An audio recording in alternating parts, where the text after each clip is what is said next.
और अब बात यूपी उपचुनाव में फूलपुर विधानसभा सीट की। वो फूलपुर जिस पर उपचुनाव में कांग्रेस का दावा ठुकराने पर कांग्रेस ने उपचुनाव से ही किनारा कर लिया। फूलपुर नेहरू की कर्म भूमि रही है। यहां की जनता ने बड़े चेहरों के दामन में जीत के फूल भी डाले तो कई को हार का कांटा भी नसीब हुआ। लोकप्रियता, ग्लैमर, अपराध, राजनीति का गठजोड़ और सत्ता का टूटता अहंकार, राजनीति का हर रंग फूलपुर के सियासी आंगन में खिला है। संगम से सटी इस सीट पर 2022 में बीजेपी को जीत मिली थी, लेकिन इस बार जीत का फूल किसके आंगन में खिलेगा? देखिए, सियासत भरपूर कौन जीतेगा फूलपुर।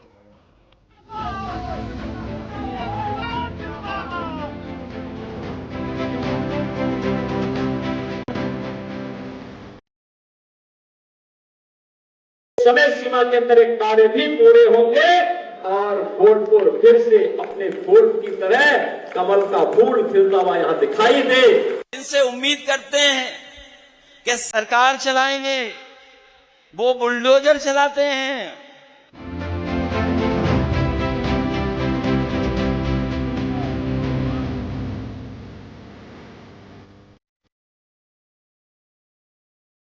उत्तर प्रदेश में उपचुनाव बढ़ा हुआ है सियासी तनाव। ये हमारे मुख्यमंत्री जी हैं जो पीडीए की नई नई परिभाषा दे रहे हैं। पीडीए की तो परिभाषा दे रहे हैं, लेकिन डीएपी का फुल फॉर्म नहीं जानते हैं। इस समाजवादी पार्टी, कांग्रेस के लोग गुमराह करने के लिए आएंगे, तमाम प्रकार की बातें करेंगे, लेकिन बहनों और भाइयों, ये विरासत को अपमान करने वाले लोग हैं। यूपी में किसकी जीत का बनेगा संयोग? योगी अखिलेश के नए नए प्रयोग। जो राम का नहीं वो हमारे किसी काम का नहीं। ये जो एनडीए है इसके आगे ही एन लगा हुआ है, नेगेटिव, नकारात्मक लोग हैं। 9 सीटों पर उपचुनाव की बारी, कौन पड़ेगा किस पर भारी? सपा का है। सपा का हम लोग को सपा का ही है, सपा बताएंगे। चुनाव सपा जीत रही है। तो बीजेपी के ही प्रभावित हैं। उनकी सरकार में गुंडागर्दी खत्म हुई, हर चीज अच्छा हुआ है। एक चीज की मुद्दा सबसे खराब है, क्या कि बेरोजगारी। सपा का क्यों? क्योंकि वे अच्छा काम करती है। ज्यादा जोर किसका है, सपा का कि भाजपा का कि बसपा का? कौन पार्टी का? भाजपा का। 2024 के लोकसभा नतीजों ने यूपी में समाजवादी पार्टी और कांग्रेस को जो संजीवनी दी है, जिसने साइकिल को इतनी रफ्तार दे दी है कि वो अब उत्तर प्रदेश में 9 सीटों पर हो रहे उपचुनावों में अखिलेश खुलकर फ्रंट फुट पर बयानों की बैटिंग कर रहे हैं। वो बांट करके राजनीति करना चाहते हैं। हम समाजवादी लोग पीडीए का नारा देकर के जोड़ करके राजनीति करना चाहते हैं। उनके नकारात्मकता है, हर नारे में नकारात्मक है। उनका एनडीए ही निगेटिव है, एन फॉर निगेटिव, और एनडीए में लगा है सबसे आगे एन लगा है, वो निगेटिव है, नकारात्मक लोग हैं। हम समाजवादियों का पीडीए है, पीडीए मतलब प्रोग्रेसिव है, पॉजिटिव है। हम लोग काम कर करके, जनता की सेवा कर करके सरकार बनाना चाहते हैं। ये जनता को धोखा दे करके सरकार में बैठे रहना चाहते हैं। लोकसभा चुनाव में समाजवादी पार्टी और कांग्रेस गठबंधन ने 43 सीटें जीती थी। बीजेपी को भारी नुकसान उठाना पड़ा था, लेकिन इस बार उपचुनाव में बसपा और चंद्रशेखर की पार्टी दांव आजमा रही। लेकिन सीधी लड़ाई इंडिया और एनडीए गठबंधन के बीच ही। यूपी उपचुनाव बीजेपी और समाजवादी पार्टी दोनों के लिए प्रतिष्ठा की लड़ाई बन गया है। यहां लड़ाई सिर्फ 9 विधानसभा सीटों की नहीं, बल्कि 2027 के लिए चुनाव का ट्रेलर है। इसलिए न बीजेपी और न ही समाजवादी पार्टी उपचुनाव में कोई कोर कसर छोड़ रही।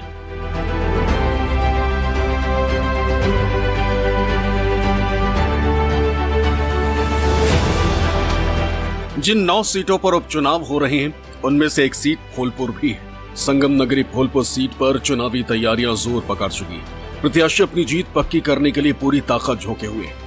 फूलपुर को पूर्व प्रधानमंत्री पंडित जवाहरलाल नेहरू की कर्मभूमि कहा जाता रहा है। फूलपुर का अपना एक बड़ा राजनीतिक इतिहास रहा है, लेकिन मौजूदा वक्त में कई दशकों से यहाँ पर लड़ाई समाजवादी पार्टी और भारतीय जनता पार्टी के बीच होती रही है।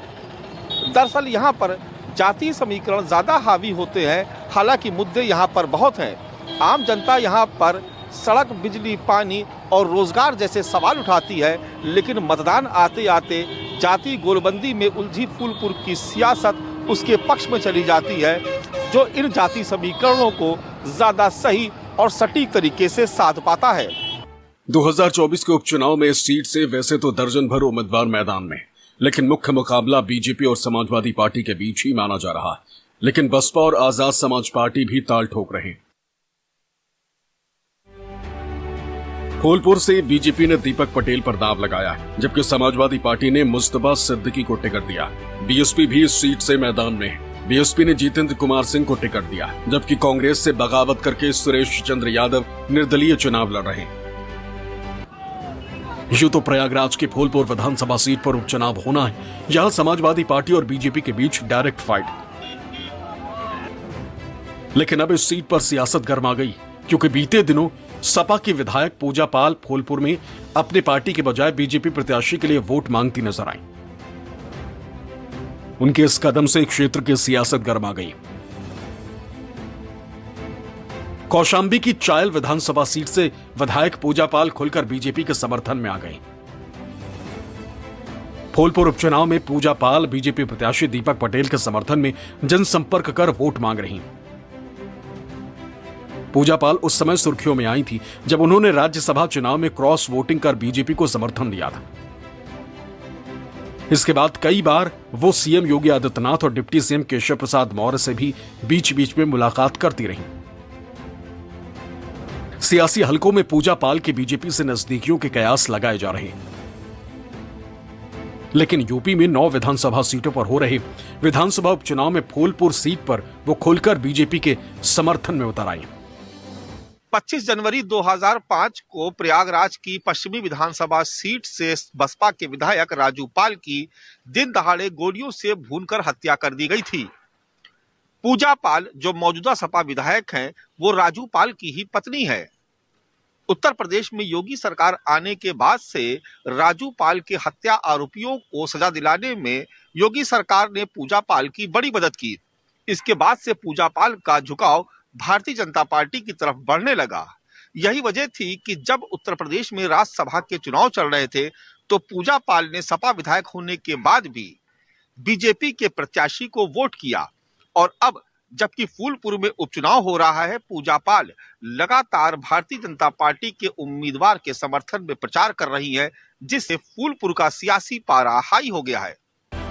दीपक पटेल सीएम योगी और पीएम मोदी के नाम पर चुनावी मैदान में। उनके चुनावी एजेंडे में प्रदेश का विकास है। राजनीतिक परिवार से ताल्लुक रखने वाले दीपक पटेल कहते हैं कि प्रदेश में काफी काम हुआ है, इसलिए वो अपनी जीत को लेकर आश्वस्त हैं। दावा यही कि इस बार के चुनाव में 27,000 से ज्यादा वोटों के अंतर से जीत दर्ज करेंगे। दीपक जी, उपचुनाव की क्या तैयारी चल रही है? बहुत बड़ा संगठन है भाजपा का, बड़ा समर्पित संगठन है और पूरे मनोयोग से लगा है। उन्हीं के साथ मिलकर हम लोग चुनावी अभियान में जुटे हैं, लगे हैं।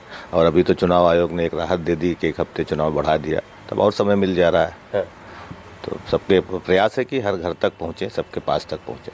अच्छा, मुझे बताइए, ये जो तारीख बढ़ा दी गई 13 से 20 हो गई, इसका फायदा लग रहा है कि नुकसान नजर आ रहा है? सकारात्मक परिप्रेक्ष्य में देखना चाहिए, हमें तो फायदा ही लग रहा है। क्योंकि समय कम मिला था।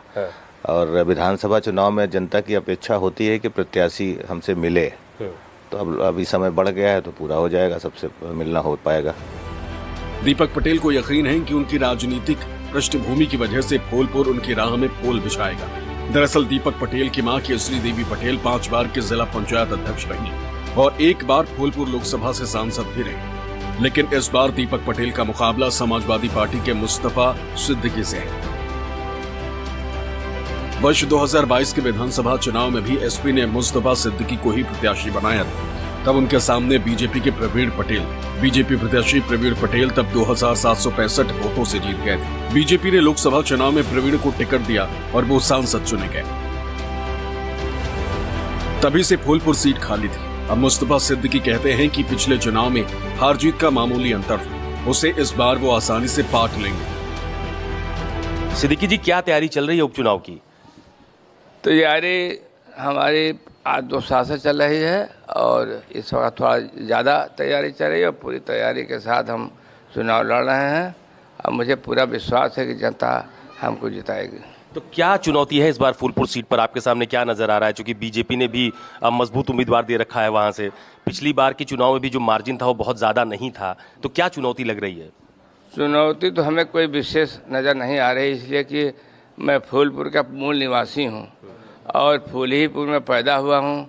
हमारा तहसील, थाना, ब्लॉक सब फूलपुर, पोस्ट ऑफिस सब फूलपुर में है और शिक्षा दीक्षा हमारी फूलपुर में हुई है और हमारा जो भी छोटा मोटा कारोबार है फूलपुर में है। तो फूलपुर से हम हमेशा जुड़े हुए हैं और फूलपुर के लोग ये चाहते हैं कि इस बार किसी फूलपुर रहने वाले व्यक्ति को हम लोग वोट दें, इसी से हम थोड़ा और ज़्यादा मजबूत हुए। अब देखना दिलचस्प होगा कि फूलपुर सीट पर जीत का क्या समीकरण बनता है। क्या फूलपुर सीट पर कमल खिलेगा या फिर इस सीट पर इस बार साइकिल रूल करेगी? क्योंकि जिस सीट को पहले नेहरू जी की कर्म भूमि कहा जाता था, उस सीट पर इस बार भी पिछले कई चुनावों से सीधी टक्कर भारतीय जनता पार्टी और समाजवादी पार्टी के बीच दिखाई दे रही।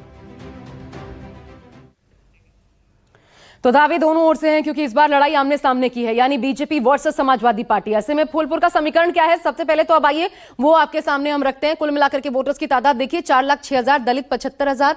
यहां पर दलित आबादी जो है बीएसपी से छिटके हैं, दलित किसके साथ जाएंगे, खासकर जो जाटव वोट बैंक है उसका प्रभाव देखना पड़ेगा। कुर्मी 75,000 आते हैं, फिर आते हैं पटेल, और आप जानते हैं इस बार दीपक पटेल चुनावी मैदान में, यानी पहले प्रवीण पटेल अब दीपक पटेल। पटेल बिरादरी पर भरोसा, 72,000 इनकी आबादी।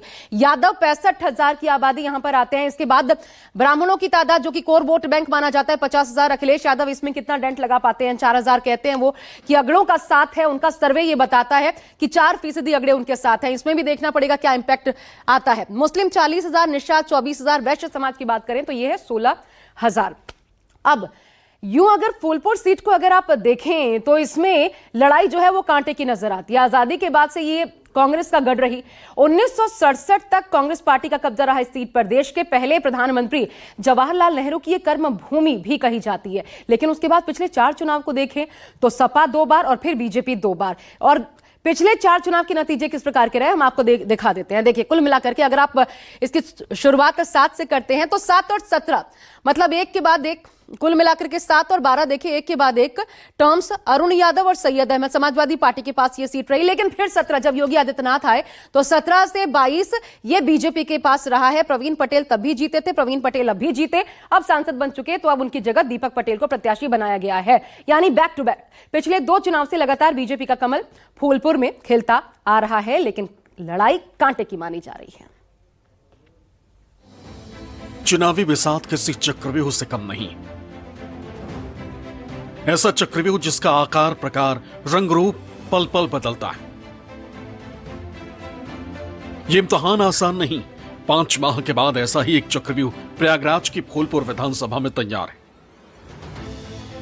फूलपुर के चुनावी दंगल में भाजपा के दीपक पटेल की प्रतिष्ठा दांव पर है। अखाड़े में सपा के मुस्तफा सिद्दीकी के रूप में एक अनुभवी सियासी पहलवान को उनके सामने उतारा है, जो पूर्व में 3 बार विधायक रह चुके हैं। हालांकि इस पूरी विधानसभा में जातियों के गणित में समीकरण उलझा नजर आ रहा। जाति समीकरणों में उलझी फूलपुर की विधानसभा सीट पर मुकाबला बेहद रोचक होता जा रहा है। यहाँ सीधी टक्कर समाजवादी पार्टी और बीजेपी के बीच में है। आमतौर पर फूलपुर का चुनाव जातिगत समीकरणों पर रहता है, लेकिन फिर भी समझने की कोशिश करते हैं कि यहाँ पर मुद्दे क्या हैं। आप लोग यही फूलपुर के रहने वाले हैं? Yes sir. क्या नाम है आपका? अखिलेश यादव। अखिलेश यादव, अरे वाह, तो तब तो आप समाजवादी पार्टी के समर्थक हैं क्या? श्योर, इसमें कोई डाउट नहीं है। अच्छा, एकदम हम लोग जिताने जा रहे हैं। तो ये बताइए कि इस बार चुनाव में मुद्दे क्या हैं? चुनाव में तो बेरोजगारी, महंगाई, गरीबी, अशिक्षा, स्वास्थ्य सुविधाओं की कमी, तमाम मुद्दाएं हैं। सरकार के लॉ ऑर्डर ठीक से काम नहीं कर पा रहे हैं, उसमें फेल है। जो कि धर्म, हाँ यस सर, वो धर्म को ही प्रमोट कर रही है और देश की पब्लिक से और लॉ ऑर्डर से कोई मतलब उसे नहीं है। इसलिए हम समाजवादी को ही सपोर्ट कर रहे हैं। आप किसको सपोर्ट करते हैं? हम तो भैया बीजेपी सपोर्टर है। अच्छा, किस लिए कि बीजेपी जब से आई है, पहले 7 घंटा लाइट आती थी या नहीं भी आती थी, हफ्ते में एक बार।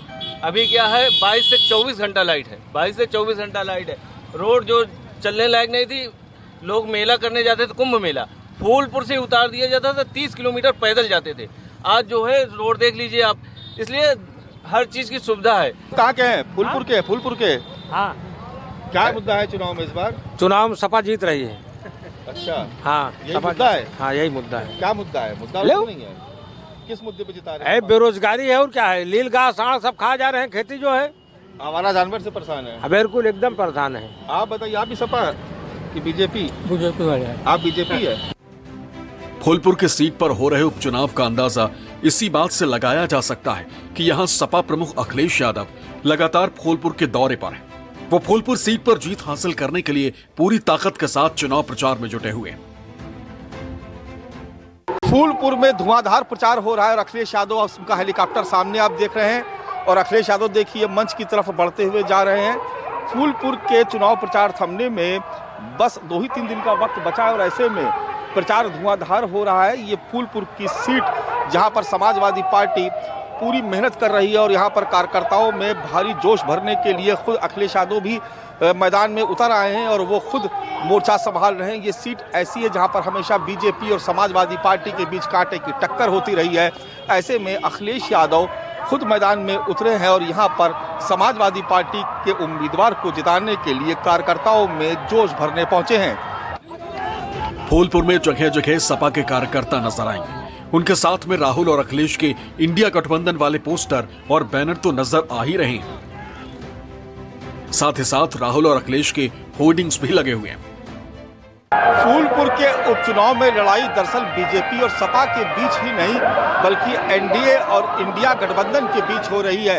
ये कुर्मी बाहुल्य इलाका है, लिहाजा भारतीय जनता पार्टी के समर्थन पे यहाँ पर अगर अपना दल प्रचार में है तो राहुल और अखिलेश की फोटो लगा करके इंडिया गठबंधन के तहत मुस्तफा सिद्दीकी का प्रचार किया जा रहा है। ये आप देख रहे हैं तस्वीरों में अखिलेश यादव और राहुल गांधी साथ में नजर आ रहे हैं और नीचे जो स्लोगन दिया गया है पीडीए की सोच साइकिल पर वोट। अब आप देखिए कि समाजवादी पार्टी के मुखिया अखिलेश यादव यहाँ पर खुद मैदान में आए हुए हैं और यहाँ पर काफी भीड़ आपको नेताओं और कार्यकर्ताओं की नजर आ रही है।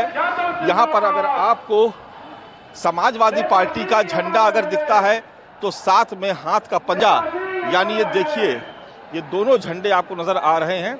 ये कांग्रेस का झंडा तो दूसरी तरफ समाजवादी पार्टी का भी झंडा है। यहाँ पर एक तरीके से इंडिया गठबंधन को जो कामयाबी हासिल हुई लोकसभा चुनाव के दौरान, दरअसल उसी सिलसिले को आगे बढ़ाने के लिए यहाँ पर लगातार इंडिया गठबंधन के तहत प्रचार किया जा रहा है, जिसमें अखिलेश यादव खुद मैदान में मोर्चा संभाले हुए हैं। अखिलेश यादव ने फूलपुर में बीजेपी पर तीखा हमला बोला। अखिलेश ने कहा कि अधिकारी भी अंदर ही अंदर साथ दे रहे हैं क्योंकि वो जानते हैं कि ये सरकार चलने वाली नहीं, ये जाने वाली है। देख लेना महाराष्ट्र का परिणाम जो भी आएगा उसके बाद उत्तर प्रदेश के मुख्यमंत्री बचेंगे नहीं।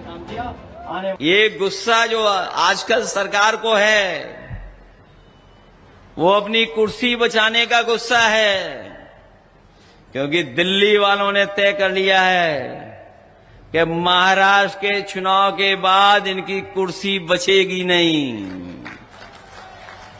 इनकी कुर्सी छिन जाएगी। दिल्ली गए और चाहते थे अपना कुछ बनवा लें, वो अपना नहीं बना पाए। कार्यवाहक चल रहा है, कार्यवाहक